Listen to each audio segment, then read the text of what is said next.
Good morning students. अपना physics का पहला चैप्टर चल रहा है भौतिक जगत। और भौतिक जगत के अंदर अपन पढ़ रहे हैं प्रकृति के मूल बल। इसके बारे में पढ़ रहे हैं प्रकृति के मूल बल। उस प्रकृति के मूल बल के अंदर अपन पहला पढ़ चुके हैं, कौन सा पढ़ चुके हैं? गुरुत्वाकर्षण बल। कौन सा बल पढ़ चुके हैं अपन? गुरुत्वाकर्षण बल। यानी कि गुरुत्वाकर्षण बल किसके बीच में लगता है?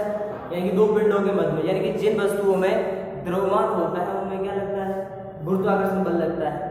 उसके कुछ गुणधर्म पढ़े थे, छोटी छोटी बातें पढ़ी थी। ये कौन सी प्रकृति का है, आकर्षण प्रकृति का है, या इसका अन्य अनुक्रिया काल कितना है, या इसकी जो रेंज होती है कितनी होती है, वो सारी चीजें अपन डिस्कस कर चुके हैं। अब सेकंड अपना जो है वो है विद्युत चुंबकीय बल। अब बात करते हैं विद्युत चुंबकीय बल किन चीजों के मध्य में या किन वस्तुओं के मध्य में लगता है। यानी कि यहाँ पर अपन सबसे पहले बात करेंगे धारा की, यानी कि आवेश प्रवाह की दर। कौन सी प्रवाह की दर? आवेश प्रवाह की दर धारा कहलाती है। यानी कि धारा के अंदर आवेश प्रवाह होता है। आवेश प्रवाह का मतलब किसी वायर के अंदर जो चालक तार होता है उसके अंदर इलेक्ट्रॉन क्या करते हैं? प्रवाह करते हैं। तो यहाँ पर भी जो विद्युत चुंबकीय बल है आवेशों के मध्य में लगेगा। किसके मध्य में लगेगा? आवेशों के मध्य में। यदि दो आवेश स्थिर अवस्था में है तो उनके मध्य जो बल लगता है वो कौन सा बल होता है? विद्युत बल होता है। कौन सा बल होता है? वैद्युत बल बोलते हैं। कौन सा बल बोलते हैं? वैद्युत बल। यदि वही दो आवेश चलने लग जाए, यानी कि क्या करने लग जाए? चलने लग जाए, यानी कि गतिमान आवेशों के मध्य में कौन सा बल लगेगा? विद्युत चुंबकीय बल। कौन सा बल लगेगा? विद्युत चुंबकीय बल। यदि आवेश अपने स्थिर है तो कौन सा आवेश लगेगा बेटा? या कौन सा बल लगेगा? वैद्युत बल। यानी कि आवेश यदि स्थिर अवस्था में है तो वैद्युत बल लगेगा। यदि आवेश गतिशील अवस्था में है तो कौन सा बल लगेगा? विद्युत चुंबकीय बल। तो इसमें लिखिए, जब समझ आगे नहीं आया बेटा? आगे ना, जब कोई विद्युत आवेशित कण, जब कोई विद्युत आवेशित कण, जब कोई विद्युत आवेशित कण गतिशील होता है, गतिशील होता है, यानी कि इसमें लिखा है जब कोई विद्युत आवेशित कण गतिशील होता है तो वह एक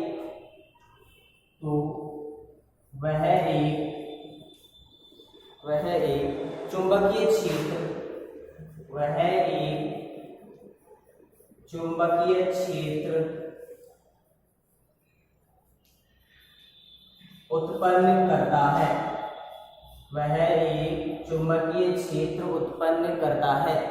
यानी कि जब कोई विद्युत आवेशित कण गतिशील होता है तो वह एक चुंबकीय क्षेत्र उत्पन्न करता है, जिसमें किसी आवेशित कण पर, जिसमें किसी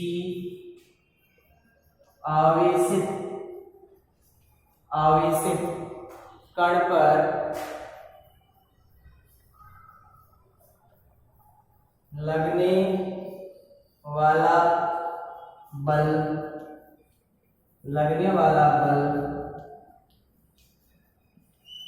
चुंबकीय बल कहलाता है। यानी कि एक आवेशित कण है या कोई विद्युत आवेशित कण है, यदि गतिशील होता है तो अपने चारों ओर क्या उत्पन्न करता है? चुंबकीय क्षेत्र उत्पन्न करता है। उस चुंबकीय क्षेत्र में किसी आवेश पर लगने वाला बल क्या कहलाएगा? विद्युत चुंबकीय बल या चुंबकीय बल कहलाता है। इसी में आगे लिखेंगे, जबकि दो स्थिर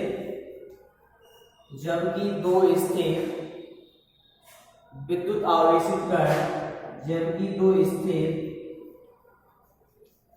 विद्युत आवेशित कण या कणों के बीच, इसमें भी क्या था? गतिशील थे। इसके अंदर क्या होंगे? स्थिर अवस्था में होंगे। कौन सी अवस्था में होंगे? स्थिर अवस्था में। कणों के बीच लगने वाला बल बल, वैद्युत बल कहलाता है। कौन सा बल कहलाता है? वैद्युत बल कहलाता है। बता दो बेटा उसको, समझ में आ गया? नहीं आया समझ में?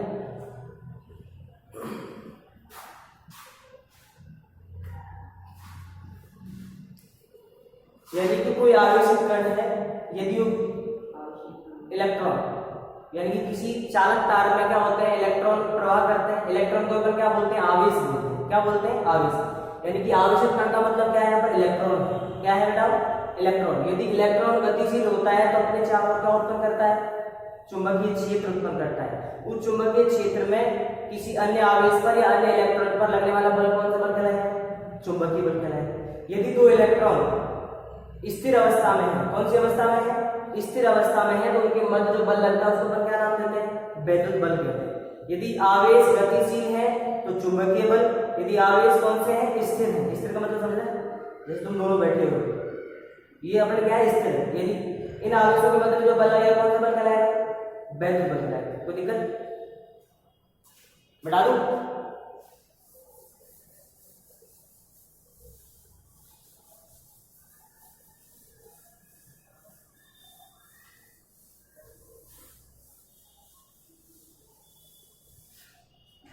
इसमें लिखेंगे इसी के आगे, कूलाम के अनुसार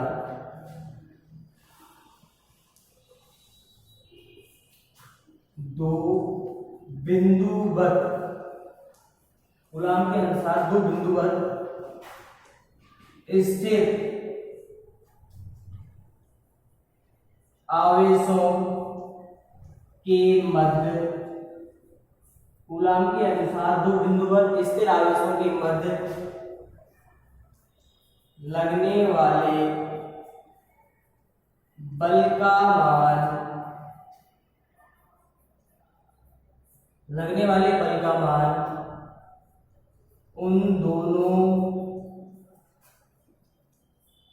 बिंदुवत स्थिर, उन दोनों बिंदुवत स्थिर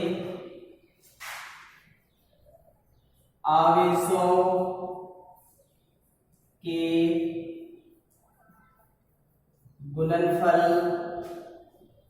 के समानुपाती, उन दोनों बिंदुवत आवेशों के गुणनफल के समानुपाती तथा उनकी बीच की दूरी के, उनकी बीच की दूरी के वर्ग के, उनकी बीच की दूरी के वर्ग के व्युत्क्रमानुपाती, व्युत्क्रमानुपाती होता है, व्युत्क्रमानुपाती होता है तथा दिशा दोनों आवेशों को मिलाने वाली क्रिया रेखा तथा दिशा दोनों आवेशों को मिलाने वाली क्रिया रेखा की अनुदेश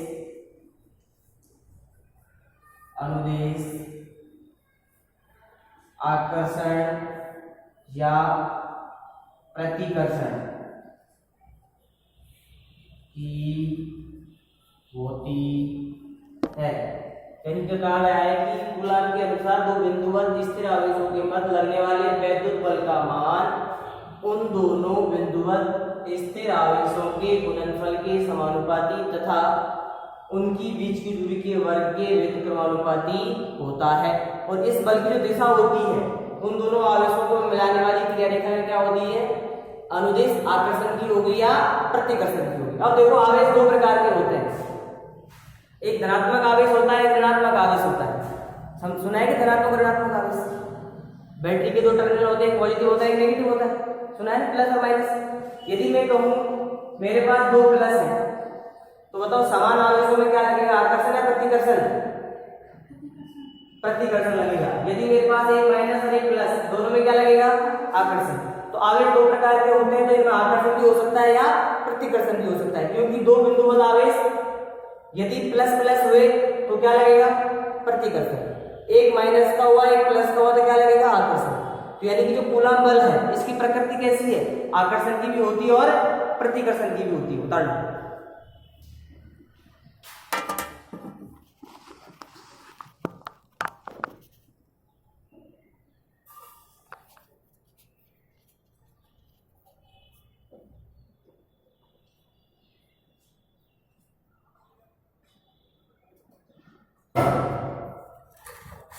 कोई दिक्कत बेटा, है दिक्कत में आगे क्या चीज नहीं है बेटा सब इसमें? ठीक है, अभी समझा।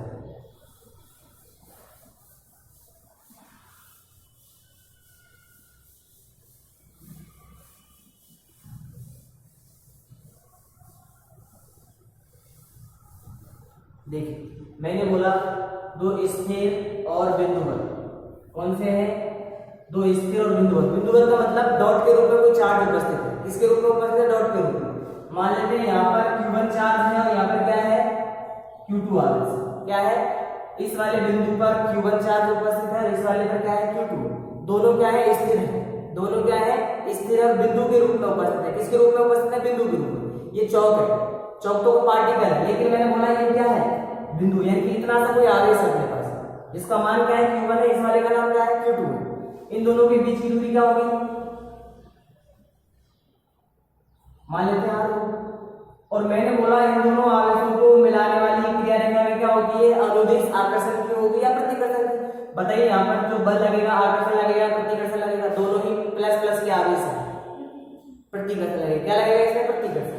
तो कूलम्ब ने क्या कहा, F समानुपाती दोनों बिंदुवत आवेशों के गुणनफल के समानुपाती। तो गुणनफल क्या हो जाएगा, Q1 Q2, और बीच की दूरी क्या होगी, बीच की दूरी के वर्ग के व्युत्क्रमानुपाती। ये व्युत्क्रमानुपाती नहीं, यहाँ से समानुपाती चिन्ह हटाएंगे, क्या हो जाएगा, एक कांस्टेंट आएगा K, जिसको नाम देते हैं कूलम्बीयता। क्या नाम देते हैं, कूलम्बीयता। जो हो जाएगा K Q1 Q2 upon R²। ये वाला फॉर्मूला K क्या है, कूलम्बीयता। और इस K का जो मान होता है वो होता है 9 × 10⁹ newton metre square upon coulomb. K को दूसरी फॉर्म में लिख सकते हैं 1/4 पाई एप्सिलॉन नॉट। क्या लिख सकते हैं, 1/4 पाई एप्सिलॉन नॉट। पाई 4 ही होता है, पाई की वैल्यू कितनी होती है, 22/7। एप्सिलॉन नॉट क्या है, निर्वात की विद्युतशीलता है। क्या है, निर्वात की विद्युतशीलता है। और इसका जो मान होता है निर्वात की विद्युतशीलता का, epsilon naught = 8.85 × 10⁻12 coulomb square upon newton metre square होता है। ये सिर्फ याद रखना है दोनों मान। K का मान कितना होता है, 9 × 10⁻9 newton metre square upon coulomb square. और एप्सिलॉन नॉट का मान क्या होता है, 8.85 × 10⁻12 coulomb square upon newton metre square.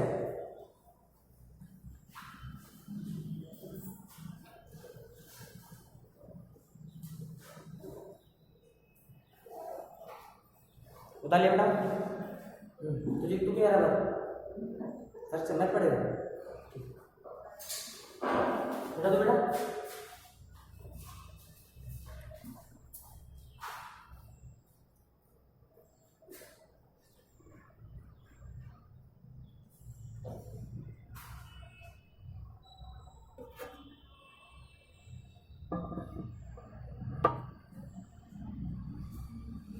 बेटा दूं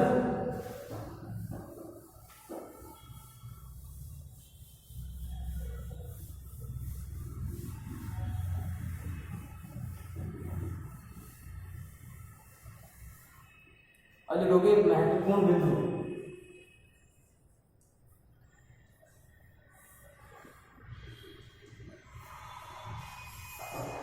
महत्वपूर्ण बिंदु में पहला है ये जो बल है कौन सी प्रकृति को होता है बेटा?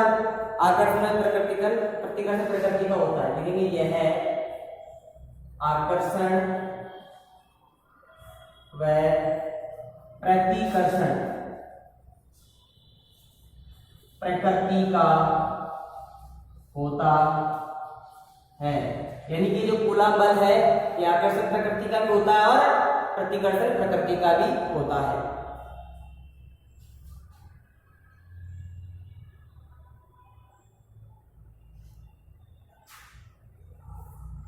यह दो आवेशों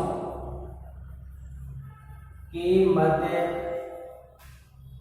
लगता है। यह दो आवेशों के मध्य लगता है। समान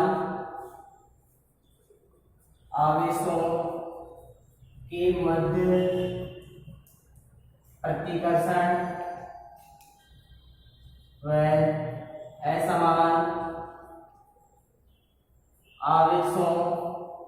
असमान आवेशों के मध्य आकर्षण लगता है। समान आवेशों में प्रतिकर्षण लगता है और असमान आवेशों में आकर्षण लगता है।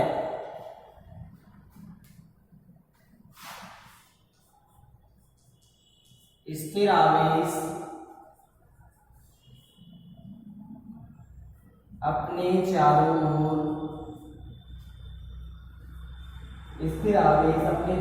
ओर विद्युत क्षेत्र तथा गतिशील आवेश चुंबकीय क्षेत्र भी उत्पन्न करता है। यानी कि गति स्थिर आवेश विद्युत क्षेत्र उत्पन्न करता है, गतिशील है वो विद्युत क्षेत्र भी करता है और चुंबकीय क्षेत्र भी उत्पन्न करता है।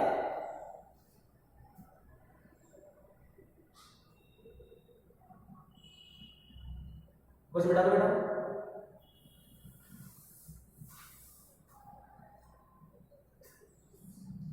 यह गुरुत्वाकर्षण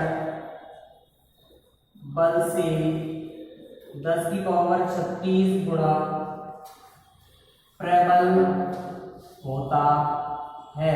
यानी कि गुरुत्वाकर्षण बल से कितना अधिक होता है? 10 की पावर 36 गुणा होता है। यदि गुरुत्वाकर्षण बल 1 है तो कूलम्ब बल कितना होगा? 10 की पावर 36 होगा।